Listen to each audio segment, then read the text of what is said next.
So one of my last posts was about how to prevent infertility and things that you can do now to really optimize your reproductive health.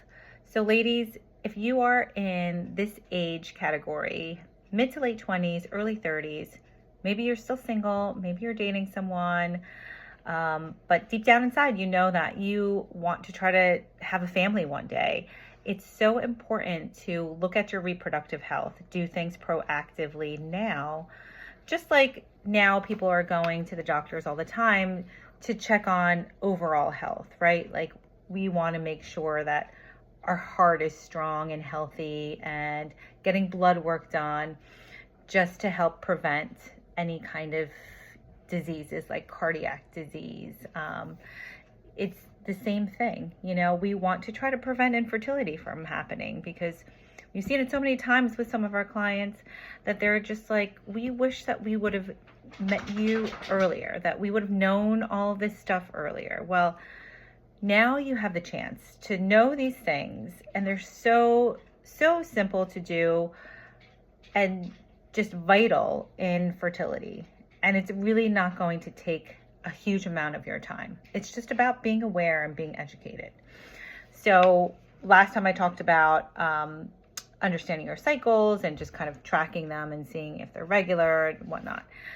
Now I want to talk to you about just regularly getting checkups, going to the gynecologist, and talking about ovulation. You know, if you are not ovulating, it could be an underlying issue that you might not know. And a lot of women don't know until they start trying to get pregnant. And then it takes months to try to figure this out. So you could have endometriosis, PCOS, and these things can be easily treated. Sometimes they have to be treated a little bit more aggressively, like with surgery such as endometriosis. But there are things that can be done. You know, if you do have any of these diagnoses that could really impact your fertility. So it's so important to talk to your gynecologist about this and get the proper testing, and also talk about ovulation. You could track it yourself. Leanne and I work with clients to help understand like when they're ovulating, look out for signs. But you can also get some blood work done to make sure that you really are ovulating. So that is a huge, huge piece, because if you're not ovulating, you're not producing eggs.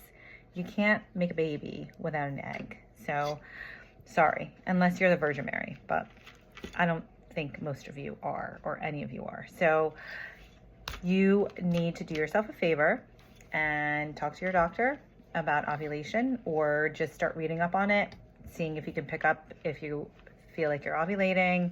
You can look at cervical mucus. There's just so many different signs and symptoms that you can do. So start doing that today, okay?